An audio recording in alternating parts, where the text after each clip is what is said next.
So who's starting it up? Me or you? What are we thinking? So I was thinking we could just open the show with We're gonna talk about the greatest anime on Netflix of all time, guys. You have no idea what we're gonna talk about. We're talking about. You guys have never heard of it. It's like so niche.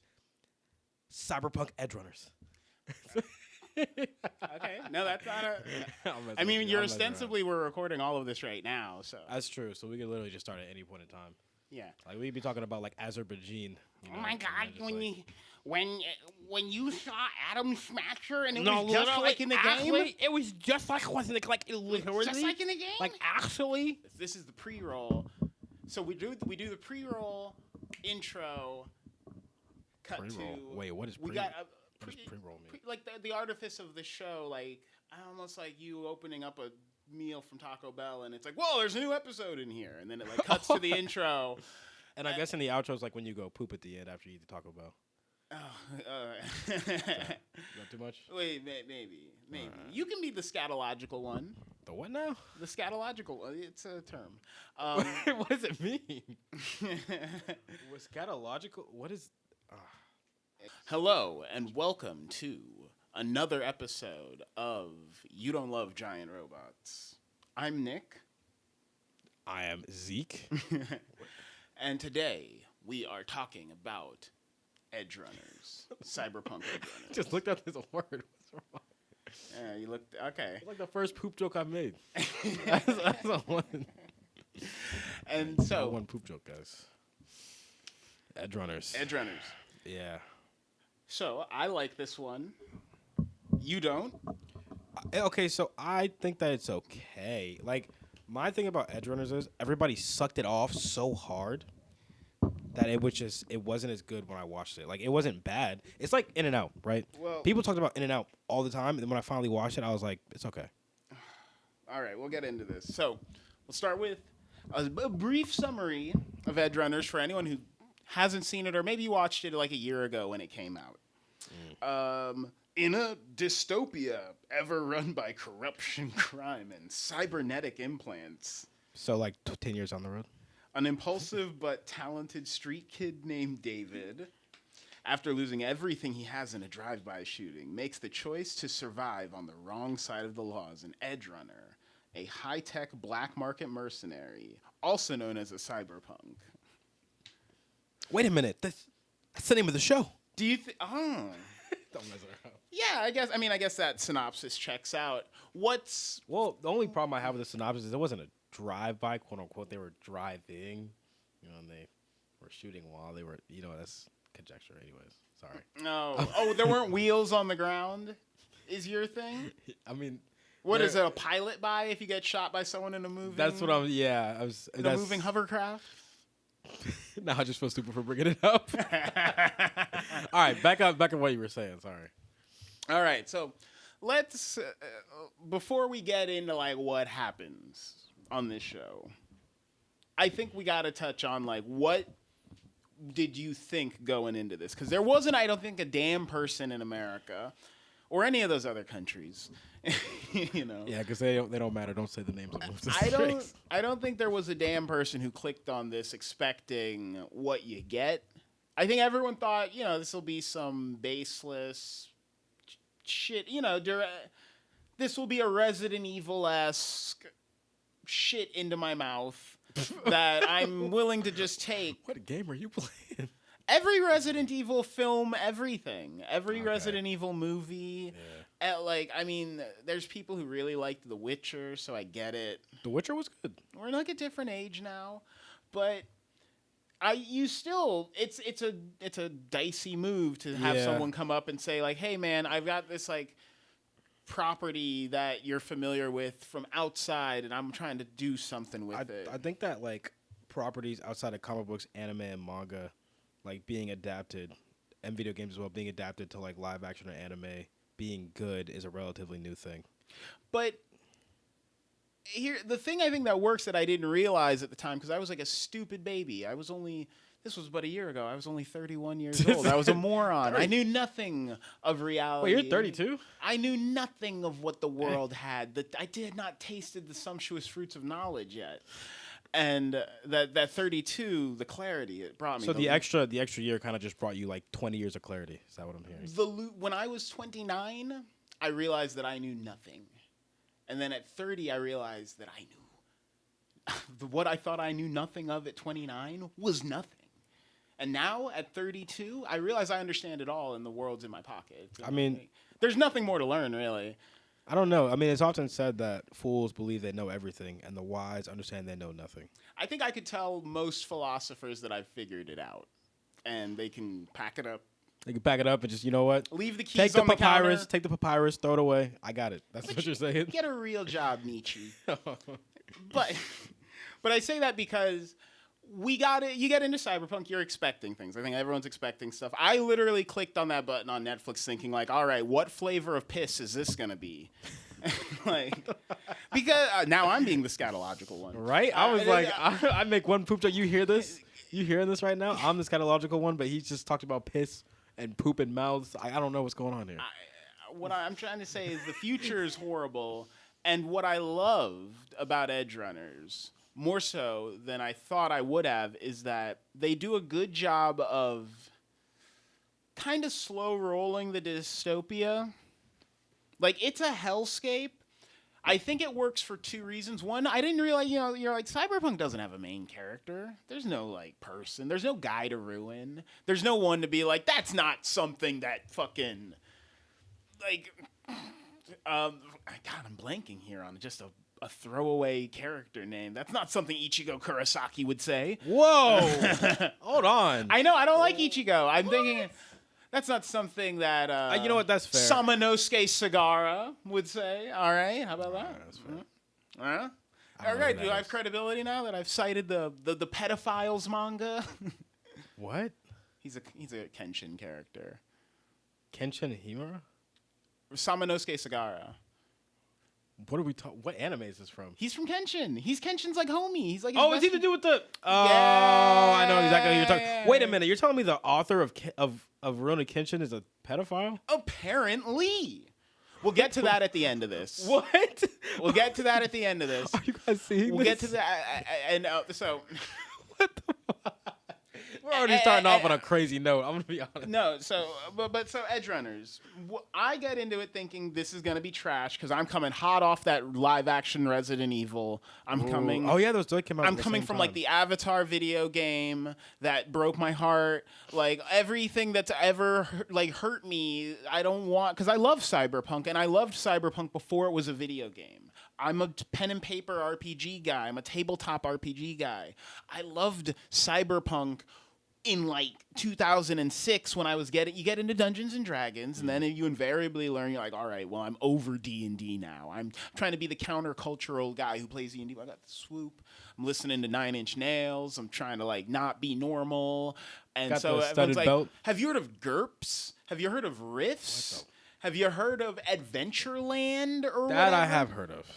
And so and then someone's like, hey, have you heard of Cyberpunk or Shadowrun? And you're like, Cyberpunk? What's this? And then someone's like, invariably they're like, Cyberpunk was made by this chill black dude. And you're like, Garcon, say no more. Say no more. I'll be investigating this one. And so I loved Cyberpunk as a world. So you're talking a lot about like the world building of the actual show compared to the world building you see when you play the game. Talk about that. I'm talking about how I felt. I'm saying that I was poisoned as a child and I wasn't given a fair shake in this because they'd been slipping heroin into my food from when I was a child, when I was like a jit. And so by the time this comes out, I'm already like, well, I want to believe. I wanted this to work. Like a Star Wars fan, like a weak Star Wars fan, I went in wanting it to work. I'm gonna be honest. I was not expecting that variety of answer. Like we got to the destination, but like how in which that happened was kind of interesting. To say the least. What about you? What's your relationship with this property? I have no relation to this property. I never heard of Cyberpunk until the game came out, and then I heard about the game or like the tabletop game as the game was like being like talked about and released, and the trailers were dropping. And then the show came out. Everybody watched it. Everybody flipped, had an orgasm when they saw it. We did. We all. I didn't watch it until last week. I thought it was okay. I didn't think it was bad. right? But I wouldn't rate it anything above like a 7, right? But there's a lot of reasons why. Like, it's not. I'm not just saying this just because I'm being a hater and I want to purposely be the person who's like, oh, I don't like this because it's popular. Like, it's a good show. I'm not gonna say it's a bad show. I akin it to something like Dragon Ball Z, right? Great show, but not. I wouldn't rate it in my top 10. Do you get what I mean? I mean, And like when I was watching the show, I wasn't really expecting anything, and maybe it was because I heard so much about it and I was expecting something more, and that might have been why it shifted my mindset to be like, okay, well, let me be more critical about this. see, no, I can't disagree. I can't disagree harder. I'm disagreeing with every molecule I have right now. Oh. And if I could incorporate more, if I could eat a scone right now, or perhaps a crumpet or some other English foppish food, that as soon as I incorporate those molecules, they'd be disagreeing with you too. Because I think that because Cyberpunk is so short, it just comes, it goes. It's not trying to like lure you on. So you're like everything in here is trying to say something. So what's it trying to say? Which DBZ, I think it's like at best like up in the air if Akira Toriyama's trying to say something with that series. Like, does he have an idea here? I think before you look at like a One Punch Man and you're like, power's not everything. Okay. And then you look at like a Attack on Titan and you're like, yes, the cycle of violence must perpetuate a cycle of violence. Yes. EdgeRunners, I think, has a airtight, like, this is what we are doing here. And I think that it all locks in at the end. But once you realize it, I'm like, this is wonderful. Well, so one of my main issues with the fact that it didn't really seem like, because David, you're talking about Ichigo Kurosaki, right? And the main problem with Ichigo Kurosaki that I can recognize being a fan of Bleach is it doesn't seem like he has any real motivations. Do you get what I mean? Like, all of his motivations are always pertaining to someone else and not what he actually wants. And I get the same thing from David, right? Like, literally at the end of the show, his dream was for someone else to fulfill their dream. Do you get what I mean? And you could say, oh, it was about love, whatever. But even before he met her, when he was living life with his mom, he didn't really have any dreams for himself. He was just doing school because that's what would make his mom proud. Well, right? Okay. I think at this point we should start getting into the arcs. The arcs? Okay. Because the show to me, I don't know about you, but it had like 3 like distinct arcs to me. Yeah, and then after each one, you kind of see how the theme shifted a little bit, which I appreciate. I was able to appreciate that. Like, every arc kind of had its own centralized theme, even if like the whole theme of the show came together at the end. So, like, the beginning, you got David. He's despotic. He hates everything, and seemingly rightfully so. His mother is working overtime to make him get up into the upper echelons, you know? It's the standard, hardworking, poverty-stricken mother experience, like... And I really enjoy that. Are you a poverty-stricken mother? Is that why? Yeah, I like moms who work hard. No, I'm not. But I like moms who lay drywall and shit, dude. The ones who be putting up steel beams. You walk into a woman's house and you see a drywall knife in there, and you're like, "Fucking." You're like, "Dang, hey, bro, I got the ring right here." Right? I'm gonna knock you out. Well, so like the first 3 episodes, right? She's a nurse, right? A thankless profession. Or she's like an EMT. Yeah, EMT for like cyber psychosis patients and stuff like that. Yeah, lots of classist imagery, you know, levels of security, levels. Well, yeah, you get that a lot. What was it? When was 3rd episode she dies, right? So what happens is there's like a big David's mom's working. She's trying to put him through this fancy pants school. Just hoping the computer doesn't go to sleep. His mom's. I don't think this one does, but my laptop did. So once, and there's a command you can put in the command prompt. Oh wait, that's on Apple. I'm pretty sure the same thing works here. You can put a command into there, like caffeinate, and you can like say don't go to sleep until it's been on for like 6 hours. Yeah, but I probably got it. But you're probably gonna do that. His mom's sending him to fancy pants school. It costs like $30,000 a semester. This is stuff that we're dealing with right now. Because his mom's like, if you don't go to fancy pants school, you'll never get to the upper echelons of not having to work like 60-hour work weeks, like no health insurance, no anything that you're eating. You're not eating the bugs per se, because this is a measured reality. Regular people can still get like pizza and alcohol, Right. and things like that. But you'll never be like a power broker. You'll always be catching someone's shit in this world, unless you can move up to the next level. I mean, you could even see that with Faraday's character, who sort of like has his foot one in, one out, and it seems like he has his foot more in the underworld than he does in the upper echelon. Even he can't move up, so it's like, it's a very stark distinction between the haves and the have-nots.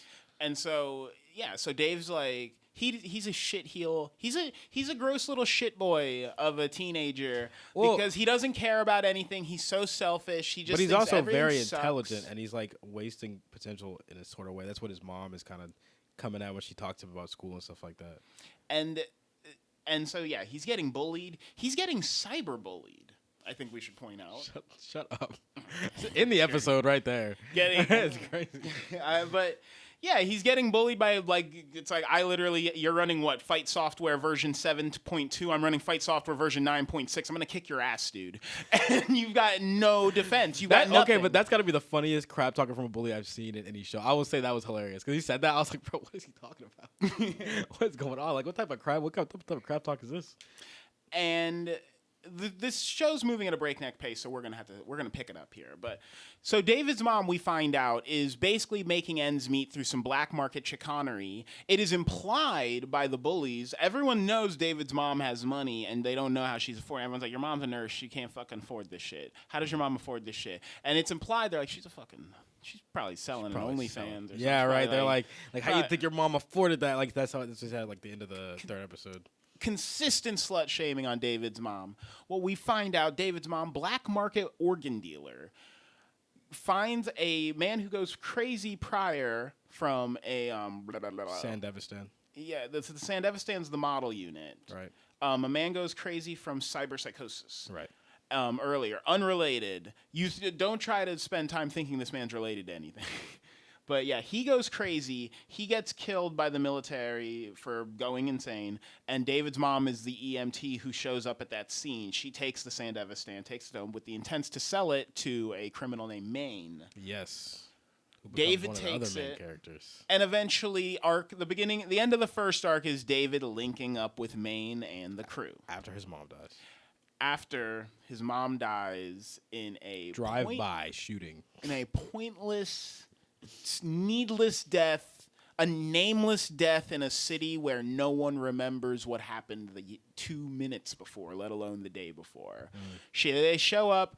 They could say the big dunk of David's mom's death being that they could have saved her, but she just didn't have health insurance. She had the silver plan, and she needed the gold plan. And so there was. You gotta have the right plan if you want to get saved. There was room in the ambulance for her, but come on. We could use this for a gold member. That's literally. This is you riding on This is you paying $600 to ride on an airplane alone. So, after that, he gets acquainted with Maine, but. In the first episode, was it? He saw Lucy for the first time, right? Mm-hmm. He kind of saw her outline, and he's like, who the heck is that? And the bigger thing is David shows he's brash, because he gets this Sandevistan, and we do not have, a training arc. We do not have He just starts going crazy. We don't have planning. He just goes straight to the man who called his mama a slut. And beats his brakes out in front of the whole class. He gets expelled. He doesn't even care about getting expelled. He's like, oh, yeah, so what? Who cares, right? And then, the dad of the dude he beat up is part of Arasaka, who used to own the Sandevistan, and they wanted it back, right? And it's just a whole bunch of stuff that happens. And then he's like, oh, I want to meet this David dude because they want the Sandevistan. But David doesn't know that. He doesn't respond. But this point sort of comes back later on. Yeah, it's an interesting thing that, in a society where everyone's kind of conforming more and more, you imagine even more so than today, David... As an outlier, they're just sort of like, what's this guy fucking up to? Right? How did he have that? How did he get this thing? There's a lot of this guy, he's just like, hey, man. And I also enjoy the idea that in a world where medical technology's gotten to the point where you can get a new face, that saying something like, Zeke and I got into a fight, and it's Zeke threw a whole pan of hot oil on my face. And it's yeah, but Nick, you can get a new face tomorrow. That's true. I like that it's because David commits like felonies. He goes into school and commits like multiple felonies. Well, he did that before he got this hand stand. Yeah, and I just like that. It's like, no, when you can just like grow a new heart in a jar and plop it in someone, maybe you don't send someone straight to prison for like shooting someone in the chest anymore. Yeah. So, I think after that point is when. Is it still a mediocre show by your measure? Yeah. Well, because you gotta let me cook. Okay. All right, Guyla, this is your time to cook. I think that the themes in the show were cool, right? But it seems like, because what you said on the last episode, what Fullmetal Alchemist Brotherhood suffered from, this show suffers from horrendously more, right? It starts a bunch of things and a bunch of themes, but it never really fleshes out any of them except for like one. You gotta admit, like, maintained within, because all right, this is why I mentioned this, is because to me, at this point in the show is still just a generic shonen. I'm like, it's got some neat episode 4, episode 6. At the end of episode 4, okay, or at the start of episode 4, I'm still, when he meets Maine, when he gets a crew, and he starts to hang, I'm still sort of like, this seems like a normal. Yeah, because then it talks about how you're not special. He's like, wow, you're able to use this head 8 times in one day. Yeah, that's special. And I'm like, oh yeah, he just gets that. He just gets that. And David is a just gets that character. I mean, he just can use a lot of stuff without experiencing cyberpsychosis up until like the very end. He's got a strong brain. Got strong brain, good dick. Apparently, he can just take it. And one thing that I enjoy, well, we'll have to get to the end now. So now we're in the second arc. David's got friends. He's abandoned the life before him. He's engaged in the criminality that his mother worked so hard to stop him from specifically doing. Even though she was involved in it as well. Yes, but that's, if your mother engages in... Do as I say, not as I do, I don't know. If my mom's selling crack, she don't want me selling crack. That's true. Yeah, that's true, man. But you can't make the... Happy Mother's Day. You can't do the flip flop of the do as I say, not as I do, because it doesn't work out too well. You can do that. You can, but your kids aren't gonna listen. If you can't say like to come to this country. The best example you can set for someone is by your actions. Like if you don't want your kid to do something, if you do that same thing, they're gonna look at you sideways. Imagine your grandfather being like, "I didn't expect Zeke to knife a Nazi in Istanbul." That's obviously I didn't expect him but... to have like such weird consternations with the French over something that happened in the 40s. No, how dare they? Zeke, you've got to be above that, man. No, but the French can't handle your grandfather's rage against them. I get what you're saying, but back on point, and then you get to the story about, cause this is when isn't Maine like one of the first people who starts saying that David and Lucy are like a thing. He's like, oh yeah, you guys seem pretty close to going on with that. Like that's like 6th episode, I think. Yeah, let's indulge. There is a lot of threads that get thrown down here. You get, first off, there's the overbearing atmosphere of the cyberpunk dystopia, health insurance. Everything is money, money, money, money, money. Everything is like, listen, even when you're broke, even when you have money as a broke person, you have like broke person money. This is like when you've got a shitty car with rims on it. Right. You don't have like, there's levels to this. There's like, oh, are you riding the bus? Are you driving a shitty car? Are you driving a nice car? Do you have a summer home? Do you have a hangar with an airplane in it? Do you have platinum insurance? And it seems like only when you get to like summer home level are you like, I can afford like what we would consider to be normal health insurance, because health seems to be basically dirt cheap in this reality. Like you got people doing surgeries in garages and shit. Like it seems like they should be able to handle anything. It's just a matter of like, where are you placed in the queue? Yeah. But it seems like whatever your surgery is, even if it's up to like open heart transplant or C-sections, the surgery itself all seems trivially easy. It's just a matter of, can they get you in time? Yeah, that's what it's like you're at the DMV every time you have a heart attack or something like that. Yeah, it's very like it seems like there's no emergency room in this universe. Yeah, like the whole world is a perpetual emergency room where people buy priority. But whatever they're doing, they can literally take your brain out, put it in a box, and have that robot going inside of the time it takes for you to like buy a used car today. Like 2 hours from like you're dead to like you're a robot. So it is funny that everyone is just basically paying for a queue. Yeah, I mean, So another thing about it is like all these story notes get introduced, but then you get the character. You get of cyberpsychosis. cyberpsychosis gets introduced pretty early, yeah. You get as you But- get further. Oh, yeah. The characters of the show, right? Do you really care? Like when Maine, because episode 6 is when Maine dies, right? And when Maine dies, do you really care? I don't care.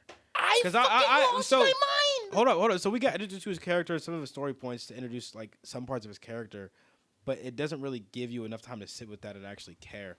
And it's Lucy, I think, is the biggest victim of this happening, right? Because Lucy's character in general was not fleshed out at all. And like maybe until the very end, the last like 2-3 episodes, it was kind of talked about, like a tiny bit, but you don't really get too much about her past. You don't get too much about her motivations to go to the moon. You don't really get anything. So you don't care about her character when things happen. And then when David gets involved with her, you kind of see her as like a character that's added on to David instead of her own person. It seems like her characterization is vapid and she's this empty shell of which David can put his feelings upon as abandonment. I'm gonna come at you so hard about this when we get. You're to gonna the end, come but at we've me? got- I'm gonna What? come at you. You're going to come in? You guys hearing this? I'm gonna shoot loads at you so hard when we get to this part of it. But I want to stick to the arc. I want to stay up to the minute Maine dies, because that is to me the end of the second arc. There's the time you lose. What's the long arm guy? Oh, I forget his name. It's He's it's the Rebecca's first. brother. Yeah, you lose. You meet Rebecca. You meet Dorio. You meet Maine. You meet Pilar. There it is, Pilar, guy with the long arms. You meet Falco, Kiwi. Bro, Kiwi. Kiwi's badass. Best character possibly, but I know you all want to fuck Rebecca. But Kiwi's the best character. We're gonna fight the fan base on this one in a second. I will say Lucy is the baddest character on the show. No. Yeah. You're misunderstanding. No. You are misunderstanding it. Lucy, I can't tell you what to think, Zeke, because if I Seems could, like you want to. if I could, I would. If I could control you, you'd be robbing 7-Elevens, and you'd be like, the masked desperado sent me, and you. But I can't. I haven't gotten there yet. But Yep. so when the introduction of Maine to me, like all of the cyberpsychosis, the idea that it's like as you get further away from being human, ostensibly, what is human? You lose touch and you just kind of start going crazy. I love that Maine is a black dude because black people, we were the only race to endure, genetic engineering and all that shit. And I like the idea that Maine sees his body as like just a tool to achieve his ends, because I think this is the John Henry story.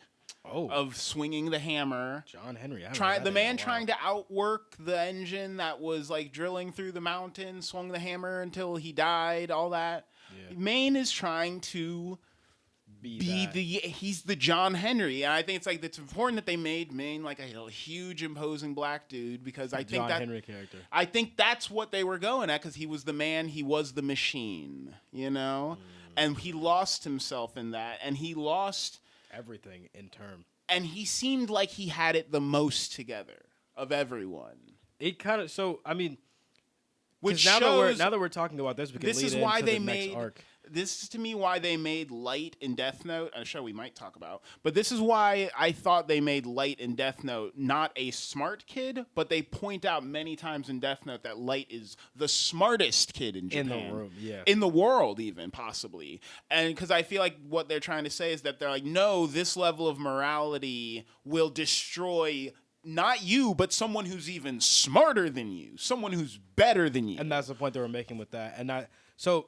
But to your point, right, with Maine, it is interesting because they did the same thing in the later arc with David. Because he seemed like he had it really together and had it the most together, even up to the point when he started having cyberpsychosis. Right? Well, I mean, it is funny that similar to a heroin dealer who says, like, hey, man, maybe you should take a break from this. And you have to ask yourself, what would require my heroin dealer? The only person in David's life who seems to really be trying to put his hand on his shoulder at any is point the engineer dude who is Ripper like, Doc. Yeah. Because he's like, hey, man, you should be doing this. David, man. You should tone it back. You are getting bogged out, man. I was like, when he said that, he was like, I ain't never seen someone bogged out like you, man. I was like, I'm surprised you could even stand. I was like, this is getting in the stuff I don't like about Cyberpunk. I don't like the idea of cutting. I don't like the casualness of like ass implants and breast implants even right now. I don't like guys who are getting their cheeks sawn off and their leg bones broken so they can gain 2 inches of height. That is very odd. I already think it's weird. So the idea of like a casualness of people just like ripping and cutting and tearing apart themselves because they're bored, ostensibly, because they're like, what else? Might as well install like the newest Game Boy Switch right into my eyeball. That's the part of Cyberpunk that I always like to like get into, because it's like I like to dwell in it because it makes me. I'm like, I don't makes like you this. uncomfortable. Yeah, so I'm like, I love. So you chill in that uncomfortableness. Yeah, I like it when it's bad, and so that's why you like Cyberpunk. And so David being just like, well, I don't. At this point, when Maine loses his mind, is this still a normal shonen to you? No. So I will say, right? And my main thing is because it didn't really do anything I hadn't already seen before, and that's my main like obstruction from keeping it from being a 10. That doesn't mean it didn't do the things it did well, right? So the shift when Maine dies, that is when it starts to shift, and it's like this is no longer just like that like show that's like, oh, it's all right. And at this point, we should point out the show's had sexy fucky action this whole time. Like Yeah. every bullet shot is like what literally, the fuck? it is like the gore and like the impact frames of like people getting shot and hit is really impressive. It's crazy because it is Studio Trigger, so we're not surprised there. But I at that point in time, I was just like, well, you know, I've seen stuff like this before. It's like kind of seems like something I've already watched. It's not really unique aside from the fact that it's Cyberpunk, right? And that was my main thing of keeping it from being more than a 7. But then when it gets to the point of, oh wait, this isn't like a normal shonen. Like when it's like, do you think you're so special? You know, it's like, oh, you are special. And tell them it's the whole show. But then after episode 6, around 7, you start to see that shift of like, oh, so this actually can affect you, even though you've gotten to a point that most people can't get to, right? And it's kind of like. So now we're in the latter half, the downfall arc. So this is probably the part I like the most. Right, the rest of the show I was tolerating. I was like kind of watching. My brain was half off. I was like, "It's all right. It's cool." This is where the magic happens. But if the whole if the whole show had as much meaning as these last like 4 to 3 episodes, I would have liked it more. It's 10 episodes long, man. But I'm telling you, because there's anime that are like 10, 12 episodes long that keep you invested and that have deep story writing the whole time. Right, you have stuff like Erased, right? Great story throughout the whole anime, right? I was like purely invested the whole time. I was like, this is not really something I've seen happen before in a show or an anime. This is interesting, right? Cyberpunk kind of failed to have that effect on me, and it might be a personal thing of mine, right? Like I'm not gonna say like everybody should feel this way. This is just how I felt about it when I was watching the show. But I will say, from episodes 7 to 10, I thoroughly enjoyed it. Like if I could rank it as far as like separating the arcs out, the last arc is probably a 9. It's the final arc is the trick. It's the magician pulling the rabbit out of the hat. It's what makes the whole thing work. Is that have you seen Akame ga Kill? Everything in Cyberpunk is like you're watching a normal shonen. You're watching a normal ass shonen. Have you seen Akame ga Kill? I haven't finished it. I think I've seen 4 or 5 episodes. It pretty much does the exact same thing but worse. Well, okay. And that was my issue. And I'm not like how long is Akame ga Kill? Around 12, 13 episodes. It's only that long? All right, I'll give it a shot. But we'll talk about it on the next. We'll talk about it on the next one. All right, I'll have to rewatch it. But the thing is, it's like I'm not, because when I say this, I think you're taking it as me saying it's a bad show. It's not a bad show. No, it's absolutely. It's just the things it does okay. It doesn't do it extremely well. It doesn't do it extremely bad. It does it okay. David's mother losing her son to exactly what she said in episode 1 she was worried about losing him to and the realization that David, he's like, I'm so special, and at the end of the day, they're like, yeah, dude, I mean, you can use the sand devastating like 8 times. Like, yeah, how special is that though? Like, really? Like, realistically, if you were someone who's like, what can you? It's mobs. This is like the message of like Mob Psycho. This is the message of One Punch Man to me. Is like, yeah, okay, dude, you can like lift up a truck. Like, what can you do with that realistically?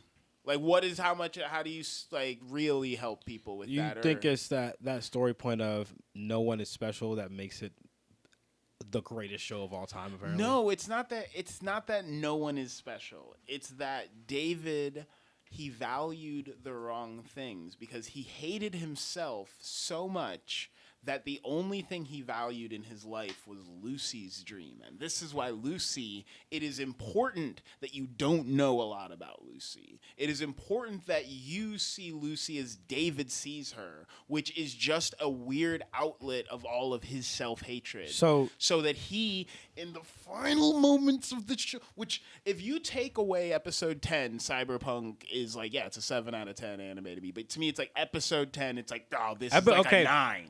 This throws it up like 2 whole notches. I will concede episode 10 was probably the best episode of the entire series. When I Really Want to Stay at Your House kicks on as Adam Smasher is jumping out. He's hitting him with the Grimjow technique, beating him up for like 1 minute and 20 seconds. When Faraday is like, Adam Smasher, one of possibly my favorite line in the entire show. Faraday being like, Adam Smasher, he's come to just kill me. You need to protect me. Who the F are you? I don't even know who the hell you are. Yeah, that was cold. Adam Smasher was probably my favorite character in the show just because he was him. It's relentless. Dude. He's crazy. Okay. Rebecca. Can't talk about Adam Smasher without talking about Rebecca. Rebecca, do you know about her character, about Studio Trigger? Yeah, of course.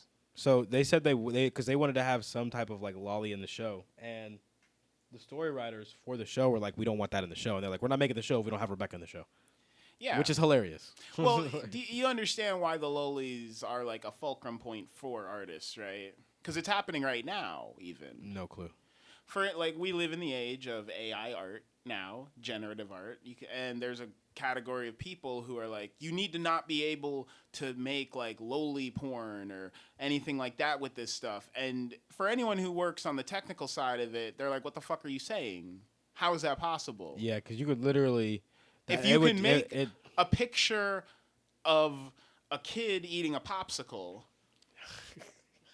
So we're gonna have to stop talking about this saying, now. It's like, how can you? No, but I think you do. How can you make it able to do that, but not like? It's like someone can just take a picture of like Playboy and with their safety scissors, they can like cut out the pieces and they can just hold it up to like a yearbook and they can say, what was the point of them having a lolly in this show? That's my question. Because the artist, I'm saying that the studio gave the artist pushback, and this is the artist saying like, no, you must accept that this is how art works. Art is not just... People are going to put things together in assemblies that you don't like. This is like my annoyance with like so many things with like the Marvel and the Disney villainy and stuff is they have worlds where like an evil person is like a guy who like steals a woman's purse, or like a guy who like robs a jewelry store. There's no space for moral relativity. You never see someone, Captain America, it's like, we got to kill that guy. And it's like, why? And it's like, he beat my mother to death with a crowbar. Like, you never, I mean, you get that with Tony Stark in Winter Soldier even. Well, you also get that with stuff like Daredevil. My parents to death? You also get that with shows like Daredevil and a lot of the more serious shows, Jessica Jones, Luke Cage. Yeah. Iron Fist, not so much. And even you get. I mean, some true crime shows you get some evil, but you get some bad motherfuckers. Some crazy people. When you're trying to rope in the female true crime crowd, I'll tell you what, the women like evil. The women like despicable shit. But I don't know. It's like the fear that like it can happen to you. I actually, you know what's funny? Are they cutting the super serious shit out of the shows for the men? Because the women like to see the murder. The women are all about like, and then he stabbed her body 27 times and waited for her kids to get home, and then he killed them too.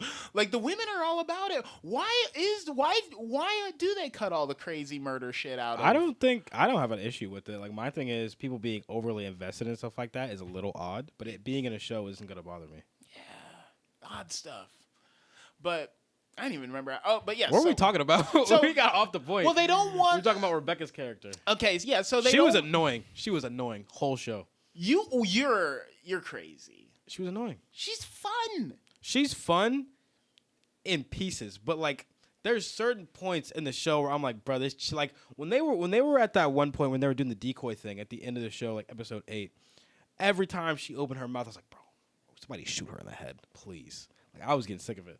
I was getting about sick and tired. Cause her dialogue was bad. I don't know if somebody wrote her dialogue bad on purpose. It was just annoying. Even the last scene where she's about to die, where she's like shooting the dude's like, F off. I'm like, bro, I hope she gets killed. And when she died, I was like, I started clapping. I started clapping. This is the side of the things you're on. I'm a hater. You are. I'm a hater. You're for a life. staunch hater. I wake up early in the morning to have extra time to hate. That's me. I'm sorry. I didn't like her character. It was like, and there might be some people who like her character. I wasn't one of them. She annoyed me. I guess. I'm gonna get kicked out of this man's place pretty soon.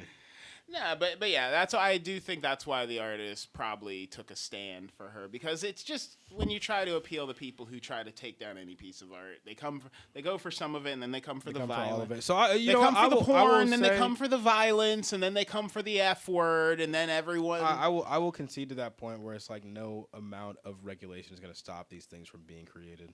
It's just gonna happen. Yeah, people are gonna use them. They're gonna simulate your kids. Yeah, yours. Let's stop this point right here. They're going to simulate them in car crashes and getting eaten by dinosaurs, and it's going to look so realistic it'll shock you, and there's like nothing we can do to stop it, because to stop it is to say that you can't render dinosaurs and you can't render people being eaten. So it does get to that slippery slope of like you can't really do anything about it, so what's the point of regulating it in the first place? But they want the but the problem is they won't back down. They want the regulation. So and I will say that within certain bounds of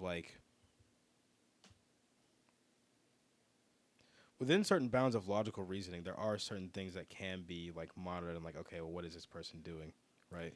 Like, how is this person distributing stuff like this? Well, the distribution part's easy to regulate, right? The creation side, yeah, because like creation, you're not gonna be able to stop that. But when it comes to like distribution and them propagating this stuff across the internet, that can be something that is monitored and that is like regulated, right? And that's the part where I'm like, okay, obviously we're not gonna be able to regulate any of this, like at all. It's never gonna happen. As long as it's human beings, it's not happening. But as far as like allowing it to be propagated across communities, that can be regulated. So like, should the FBI? It's like obviously no one wants necrophilia out there. Well, no one wants that clearly. But should the FBI be invested in preventing someone from making like a necrophilia engine that generates necrophilia, where then you're not actually sending it to anyone, you're just sending someone the schematics to make infinite necrophilia at home? Even if they wanted to, they couldn't. With stuff like software, that's not really something that you can. Once it's out there, it's out there. As soon as the first line of code ends up on Stack Overflow, it's done. Mm-hmm. You already opened the box. That's why you can't get rid of guns. It's an idea. You can't stop someone from thinking of propelling a piece of lead down a spiral barrel with a projectile, with like with a tiny explosion. You can't stop people from thinking that. Right. And so, well, how did we get to this point, anyways? Because they wanted Rebecca out of the fucking show. These people wanted Rebecca out of the show, and I love that Trigger. They stood their ground. They were like, "We're not making this show unless we have this lolly in there." I was like, "Dang." See, people, we bring it home. One way or the other. I'm gonna keep it real. I forgot what we were talking about till just now. No, but so we got the whiteboard, baby. Like the character that I liked the most was like Adam Smasher, and I did for like one episode. I did like Maine's character. Well, Adam Smasher's character was just because they mentioned him in like the first arc. Right, and you don't really see him until the end, and even like his voice actor is so like. Well, he's a construct, which is the first one we see, where he's like a brain in a box controlling a body. Exactly, and it's like his character is so domineering and scary, even down to the voice actor and the lines that he says. You're just like, dude, Like, there's no way David's gonna beat this dude. And then when he doesn't, you're like, yeah, kind of what I expected. This dude was getting cooked. No, not at all what I expected. This is the thing. This is the thing that makes the whole show. It's the last like 20 minutes, man. Is where you're like, all right, David, activate your CO. Actually, let me double check the cameras here. Everything's still running. Oh, we're good. 'Cause I don't want to miss this. But you get into that last minute of the show. Those last moments, and you're like, all right, David, now activate your hidden power. Now, like, turn on the part of the cyber skeleton that we've been waiting for this whole day. Like, did you think I thought these exact words? I thought it can't end like this. Did you think that? No, I've seen too many shows have sad endings to not really be like. And I already knew what was gonna happen. Because this was like all over the internet for like 9 months. Oh, you got spoiled on it. I got spoiled when it came out. Damn, bro. Damn, Because I knew David died. I just didn't know under what circumstances. That's the twist of this episode. Is that you? You didn't know? Damn it! Are you not on the internet? I watched this when it came out. No, but are you not on the? Because I told you I'd never seen it before. And I'd watched it recently this week, and like. Literally for 9 months, all I saw was David's dead body all over the internet, and I'm just like, I'm not watching this show. Yeah, dog. Oh, damn. Well, then, I'm sorry. Because, yeah, I went into this thinking David gets the girl, survives, everything works out in the end, and we're going to end this by thinking, like, wow. Maybe that's the reason I have the critique of it that I do. I thought from when I clicked go on episode 1, where I thought, what is this shitty adaptation I'm about to watch? I thought the end of episode 10 was going to be David, Maine, and Lucy arm in arm being like, we sure did edge run those cyberpunks, didn't we, guys? And so for this show to Rebecca unceremoniously ice. Yeah, so I wasn't expecting that death. Blown away. Dorio done. Rebecca's Pilar, death. we don't spend a minute on her. Rebecca's death and her brother's death, I wasn't expecting. Kiwi's death, I kind of saw coming. I kind of saw coming. The show kind of made us think like, oh, Kiwi deserves this, but I was like, Kiwi played a well played hand. I wouldn't have made Faraday. If I were in this story, I would have been the Kiwi character, but I would have dipped out like 3 weeks earlier. I would have been like, hey, it's rough out here. Something came up. We're all bad people. We said it from the jump. We're all bad people. You met this guy because he was stealing organs. These are all bad people. So, I will concede maybe the reason that I feel the way I feel about the show is because I already knew what was going to happen. You know, some people say spoilers don't hurt people, but I'm a firm disagreeer in that. I think that spoilers... It affects how you think about it, because if I wasn't expecting David to die, I probably would have been like, oh, okay, he's going to figure something out, right? But there's a lot of anime that I've seen where the main character is the one that ends up dying, and you're like, oh, cool. Not like this, though. 10 episodes? Brutal. I thought after... Spoiler for Gurren Lagann. Take your moment, all right? Gurren Lagann spoiler. Clear the area. Episode 7? 8? It was 7. It was 7. Who?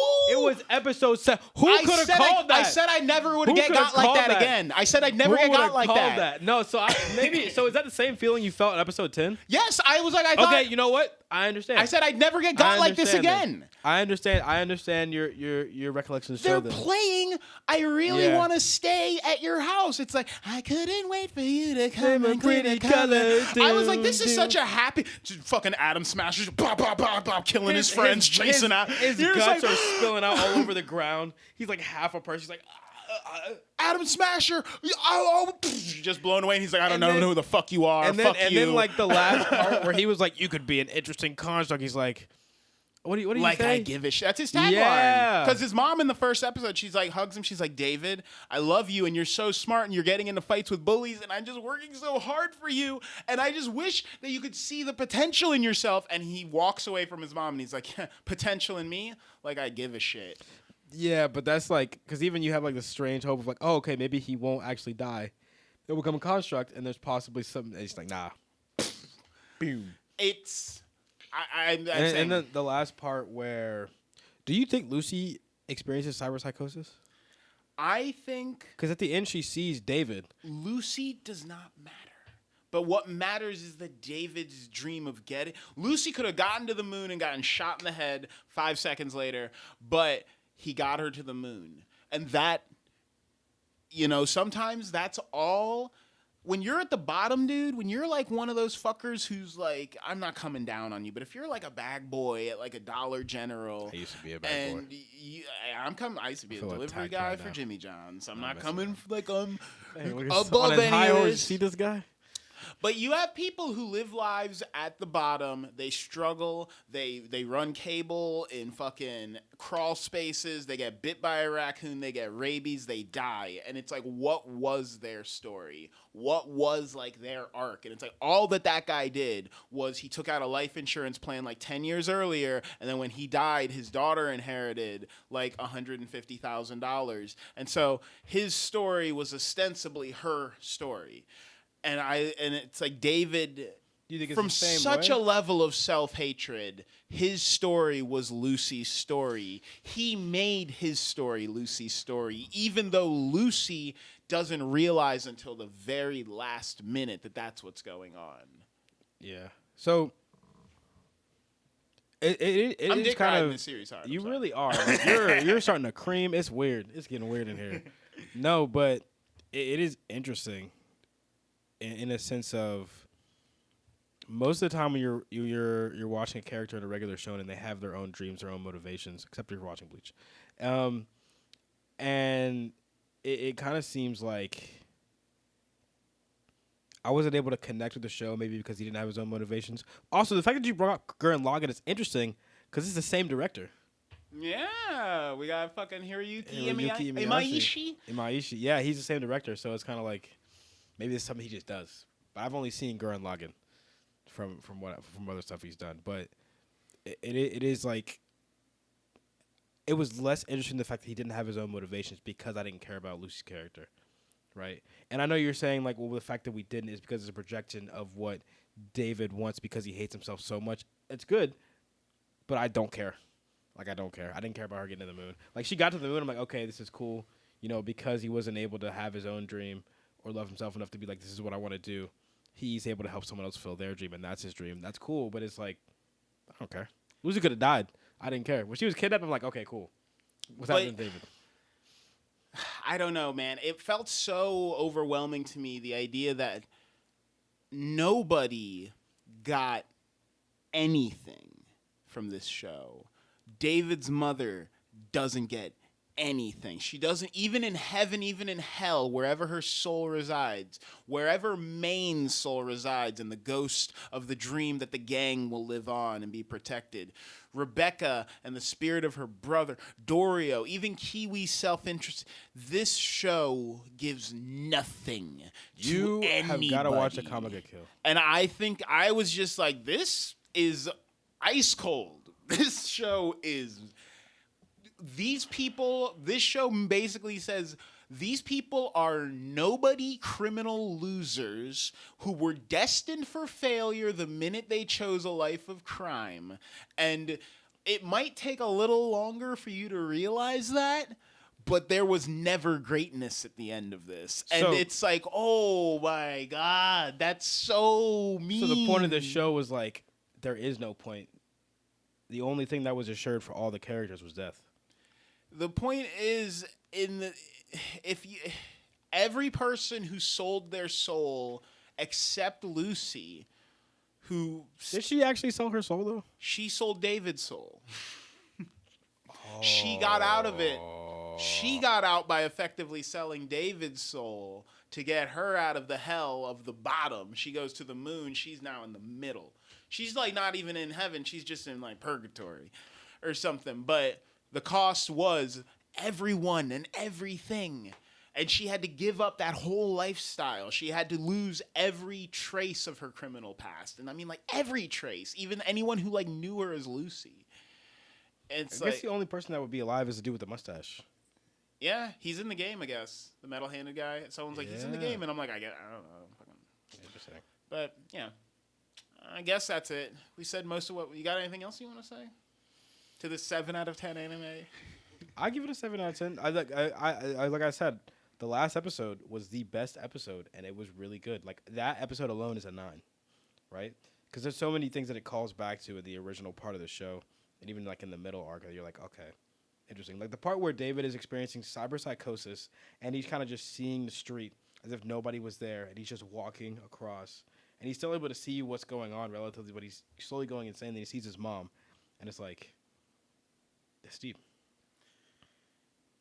There's a lot. Yeah, but you have got to watch A Comma Get Killed, because I truly believe, maybe it's because I didn't get spoiled for that show, and I was watching it as it was coming out, but I truly believe A Comma Get Killed does this way better. Just for the listeners, give me a 1, a 5, and a 10 on your scale. Me? Yeah. Oh, what do you mean, like a 1, a 5, and a 10? As far as what, like 1 through 10? Yeah, like a 1. So rate it. What is a 10. 5 of an anime to you? A 5 of an anime? A solid 5.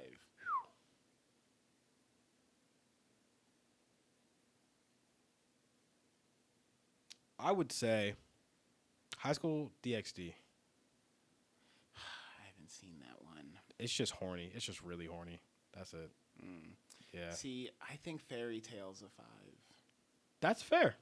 Fairy Tail is Fairy legitimate Tail 5. is the most 5.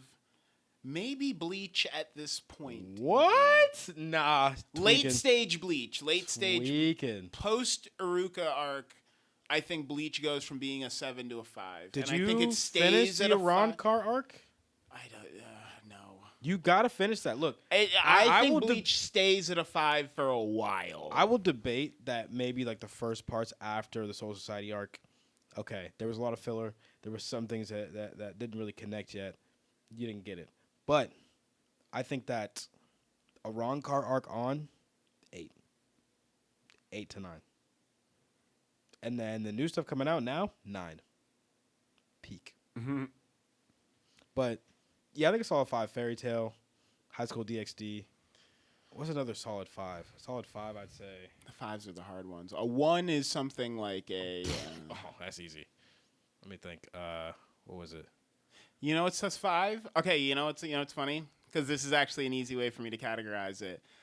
One Punch Man season 2 is a 5. Ooh. One Punch Man season 1 is a 10. 9. A 9. There's only one anime No, that I I'll will give it ever... a 10. For what it's trying to do, it comes, it goes. It's there for like 12 episodes. It doesn't overstay its welcome. It's got a point. It's got a message, and it's interesting. There's only 2 anime I will ever give a 10. It is. I will say, if you're under 24 episodes and you're good, I weigh heavily on that. I'll give you a 9. I'll give you a lot of points for not wasting my fucking time. You get a lot for What's not a making me have 5? to. I'm trying to think of other 5s because there's certain anime that I think are 5s, like legitimate 5s. Dragon Ball Z is a 5. Dragon Ball Super. Dragon Ball Super is a Dragon hard Ball 5. Super is a 4. Hard 5. If It dips into 4 and up to 7. If there wasn't any, because like I will never say Dragon Ball Z is a 5 because everything before the Buu arc was really good, and the story writing and the connection of Goku's character from now to Dragon Ball the original was good. And then the Buu arc happened, and then it was like, ooh, that's sick. Super is definitely a 4. The action was amazing, but Super as a whole, Black Butler. That's a 4. Black Butler That's is a 4. 1. That's a 1. That's all right. You know, That's what? a 1 because like, Black Butler's a 1 for me because Black Butler. If it's worse than Black Butler, I don't watch it, which is why it's hard for me to categorize what a 1 would be. You never finish them because it's like I get you get. No, Black Butler would because like I watched up until the circus I'm a arc. hell of a butler.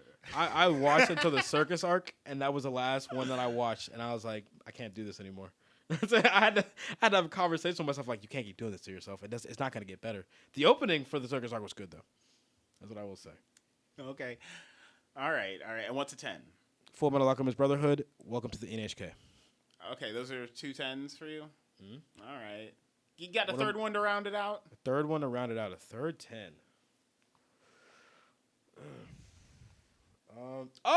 Eureka 7. Eureka 7. 10. Nails everything it's trying to do to you. Yeah. Hits every beat. Yeah. Okay. We could talk about it. I have the box set. We could watch it on stream. I got the box set. Because I'll go to bat for Mob Psycho 100. I'm like, you get to the end, and I think Reagan and Mob best friendship in anime. Most realistic. I haven't finished season 1 yet. Most realistic friendship in all of anime. Should I finish Mob Psycho? I'm like episode 5 of like season 1. Mob Psycho season 2 is a once in a generation fucking miracle, and it has the best fight scenes of that year. So you did tell me that like season 1 is kind of a drag a little bit. Mob Psycho season 2 came out at the same year that a certain scene in Attack on Titan came out involving a certain guy doing a thing, and I remember me and my co-host for the anime show. Certain guy doing a thing. What season was this? Levi does a thing in Attack on Titan, and it came out at the same time as season 2 of Mob Psycho, and I remember us both being like, this is such a fucking hard call on who had the coolest scene of the year. We were trying to figure out who had the best scene of the year, and it came down to Mob Psycho and Attack on Titan. And I remember we were like, this is such a tough call because I think Mob Psycho is better. But it's doing unique things. It's very crazy. See, I've seen some of the fights like in clips, but I've never like. God, dude. I don't know. I never got to season 2. Lock it down. I'll probably lock down this weekend or next weekend and just finish the show. Screw it. I'll be finished the anime pretty quick. So what are your? Give me a 1, a 5, and 3 10s. Okay, I think that I said Dragon Ball Super to me is the prodigal 5. It is the 5 for the normies. It is there for them. It's there just so that regular people who don't give a shit about anime can pretend that they have something to latch on to. My Hero. It's like as if saying if you were into Aleister Crowley and demonology, if you were like a worshiper of like Sekhmet or something, and someone was like, I'm into Harry Potter, and it's like, yeah, I guess we're both into magic. Like, nah. So I feel that is very much what Dragon Ball Super is. It is for people who want nothing to do with anime. I think that you got your Black Butlers, your fucking I'm trying to think here. There's so many slice of life shows that I hate, and I don't get what they're even about. What? You got your Zatch Bells that never saw that. I heard doesn't know what it's doing.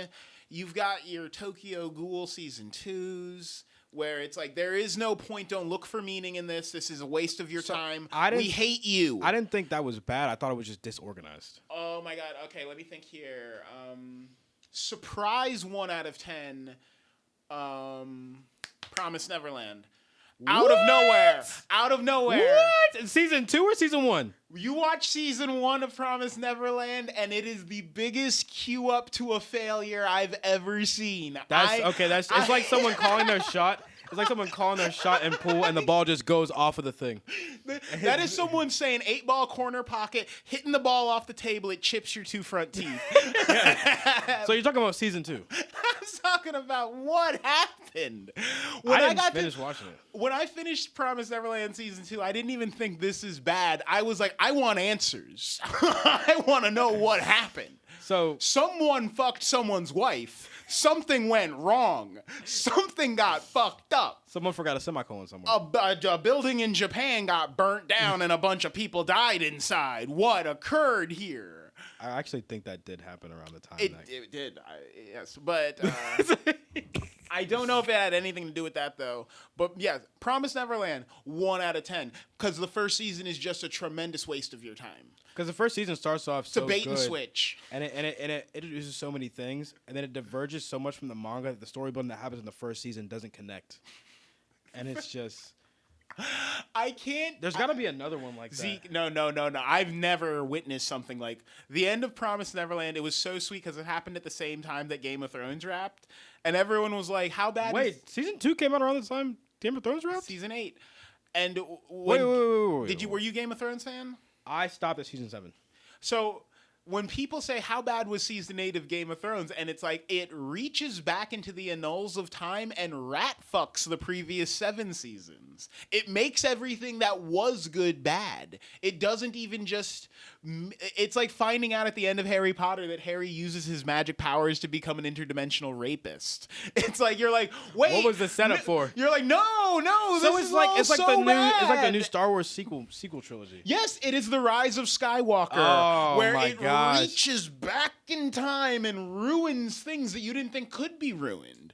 You're like, I didn't know. No, wait, no, you don't get to kill Han Solo and Leia like that. You don't get to just like play games with all of this stuff. And it's like, oh, but I do. Did Leia die? I don't think Leia died. I think she was in a coma. They all die. Oh yeah. But She did die. Luke, Leia, and Han all die. But no spoilers, because the sequel trilogy sucks. Fuck them. Fuck everything about it. Fuck all of that. I don't know what the point of that whole thing was. But Promise Neverland is a cataclysmic event like that. It reaches back. It's like event. it says like, oh, even if you're a manga only reader, I'm going to ruin this for you. Still going? All right, we're about to wrap here. We're at about. So give me a. So Promise Neverland 1. Promise Neverland 1, hard one. Dragon Ball 5. Dragon Ball Super is a 5. I don't know. I'm too close to the source to say what Dragon Ball is. I grew up with it. Dragon Ball is legitimate 9. I will say Dragon Ball is legitimate 9 for a few reasons. Dragon Ball up to Super Saiyan Goku, okay. Yes. No, because if you watch it today, it sucks, dude. If you watch Dragon Ball today, it sucks. If you watch it as a kid, if you're sub 10. I watched Dragon Ball when I was like 15. You're okay. Well, then see, this is what I'm saying. I'm too close to it. I don't know. I watched it when I was like, you were 15, I was 5. So, Dragon Ball was a good show. The stakes were realistic. Are you talking about Dragon Ball or DBZ? Dragon Ball. Okay, Dragon Ball's a good show. Not even a 5. Dragon Ball's like an 8. Dragon Ball's a 9. Dragon Ball Z. Dragon Ball Z is good up until Buu Saga. I'm gonna be honest. Yeah, it's like Buu Saga is when it started getting ridiculous with the Super Saiyan 3. Then all of a sudden, like Goku and Vegeta were fighting on equal bounds, even though Goku had Super Saiyan 3. It's all malarkey. Yeah. But yeah, and so 10s, you got let me think here. You got your Shinsekai Yori to me. Because that is a marvel of storytelling. Because it's 24 episodes and it's maybe 26 or 27. Send me that anime. But you are guessing until like episode. You're like, what is going on? What is going on? I'm following these characters, but what's going on? And then the show snaps together like a puzzle piece at the very end. Have you seen Steins Gate? Yes. Okay, I gotta watch that one. I think personally, Mob Psycho. I keep harping. That's on a that 10. The fight scenes in Mob Psycho 2 are done by all of the best animators of the 90s. Is that what makes it a 10? No, it's not. This is what makes it a 10. It's not even that Mob Psycho has the most inspirational characters. It has the best interpretation of weightlifting. It has the best interpretation of power systems, where the main character is objectively the strongest person in the show, but in one line, the show kind of hits on its theme, where a girl goes up to Mob and he shoots a basketball, doesn't land in the hoop, and she's like, why don't you just psychic the basketball through the hoop? And he's like, I want to be good at basketball. And it's like, that's it. That's it. That's all that's the fucking message, you animals. You got to be good at things. You can't cheat at everything. You can't try to just cheat and use your money to get the women, or use your dad to get the job, or use your fucking clothing to get the friendship, or any of that horse shit. You just gotta fucking be honest for once in your fucking life. And I love that about Mob. It's got the best interpretation of like, yeah, I could fucking be the best golfer on earth. I could tap the ball and make it go wherever I want because I have telekinesis, but that wouldn't make me a good golfer. And so if I want to get good at golf, I have to learn it the hard way. And I'm like, yeah. So do you think that Mob wanting to actually be good at stuff instead of just like using his powers to get the upper hand makes him a more like compelling character? Is what one of the greatest characters in all of anime. We'll talk about it. We'll talk about it if we have a Mob Psycho episode. All right. But also, it's not just that. It's that some of the best fight scenes, some of the most creative fight scenes, and Mob and Reagan have the best friendship. Most realistic friendship in anime. The message is good. The story's good. The arcs are good. It doesn't stay too long. I love shows that are under 100 episodes, obviously. And then on another 10 for Shonen Jump, because I'm not super conceited. I think My Hero if you are trying to onboard a normie, There's no okay. I think if you are trying to, I think My Hero is maybe the best on ramp that anime has ever built. I think if you're trying to go from zero, like I hate cartoons. I hate them in my heart. And it's like I'm trying to take this guy to a convention. No. I think My Hero is the best on-ramp we've built over all of these years. No. I think the Fortnite skins would have something to say about It's the best on-rail for normies who don't have standards for what they like. Whatever, dude. If I had to rate it objectively as like story, writing, action, the action saves it so much, I give it a 6. But everything else kind of makes me not really invested, and it's like a 5. He keeps, dude. No, Horikoshi juggles like fucking like 30 characters, and they're all got compelling arcs. There's not one you can point at and think that character's bullshit. Their motivations are bullshit. Night Eye. Who? Night Eye. Night Eye. Night Eye. Fucking. He wanted to prevent he saw tragedy happening constantly before it occurred, and so he became obsessed with trying to prevent tragedy. And then he couldn't prevent the tragedy of his own death. What? So he failed. Yes. Because he tried to live a life of avoiding pain, of avoiding and you can't do that. You need to accept reality as it is. And that's why he told Mirio, like, I can see now that you will be like such a great hero, because Mirio accepted the pain of being a hero. Because Mirio, rather than letting the pain pass through him, had to let the pain enter his body. Are you crazy? We're not. This isn't a My Hero episode either. He's going crazy about this. But I'm saying I think My Hero. I don't think My Hero is a perfect anime. I don't think it's like the greatest anime ever. Because you just gave it a 10. That's why I'm being. I think for a onboarding anime, I think it's better than Death Note. I think it's better than Full Metal Alchemist. I think it's better than even Demon Slayer. I think if you don't know anything about the person, if you know nothing about them at all, and they're like, I'm thinking of getting into anime, I think My Hero is probably the safest thing you can send them to. So. We're talking about 10s as far as like story writing, I think up to episode 60, the first 3 seasons of My Hero, I think are excellent. Oh, you don't like the 4th season? I haven't finished it, but I just think that the art. 4th season, I think, is probably the best one. I gotta finish it. I got up to where Overhaul got his ass whooped. Oh yeah. But now it's like I've got to see what happens with the little girl with the horn and all that stuff. But I think that I think My Hero. If you can respect. Like, look at My Hero. Look at all the ways that Naruto failed us. All the ways that DBZ failed us. All the way that Bleach failed us. All the ways that One Piece, even, in the animation department. No, in the animation department. All right. One Piece failed us there. Up until recently. My Hero takes every failure of every shonen that occurred before. It's like, too many characters that aren't compelling. Too many storylines that are hard to keep track of. Like... we're just focused on one character. It's all Naruto and Sasuke, and no one else matters. All of this shit. And it's like My Hero looks at every single problem that every shonen had, and I think it fixes most of them.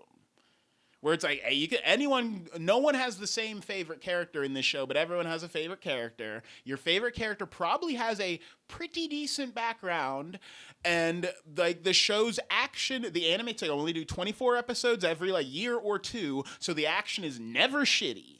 It may never be as good as you want it, but it is never bad. So it's like, this is the perfect formula for how to make an anime and not run into the Black Clover problem or the Full Metal Alchemist problem. I think it's a good shonen, but I would never give it a 10 out of 10 anime.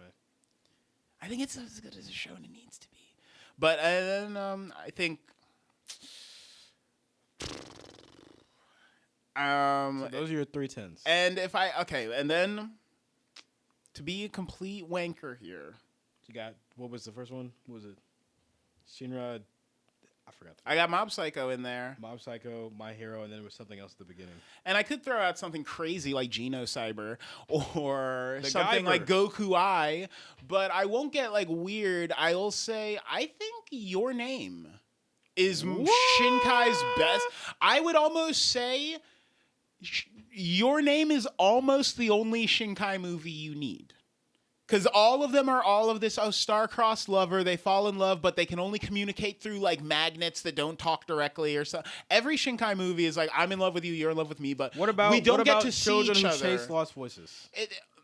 That weird Aztec one where they're like trying to figure out why the ancient Aztec god is trying to communicate. That was good. Every Shinkai movie is like, we need to communicate, but we can't until the very last frame where we lock eyes and then it cuts to black.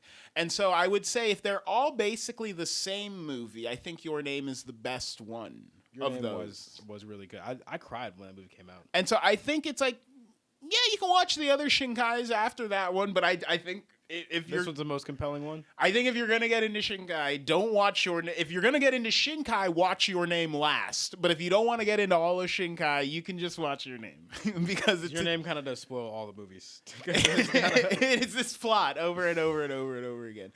Like in my heart of hearts, I'm like, G Gundam 10 out of 10 anime. Are you fucking kidding me? Like Gundam 0079. Are you fucking kidding me? Like Char's counterattack. I'm like, are you fucking kidding me? Are you joking? Like I can't even. It's like the Rise of the Galactic Heroes. It's like we don't deserve stories so good. Since you're on the story of mecha anime, there is one I wanted to ask you about a while back that I forgot until just now because I think I'm gonna start watching it. Big O. What are your thoughts?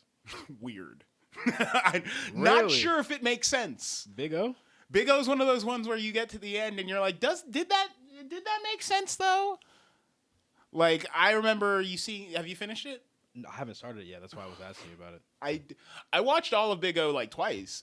I don't know what the fuck it's about. No. That's our what we've been watching segment for this week is like, I don't know.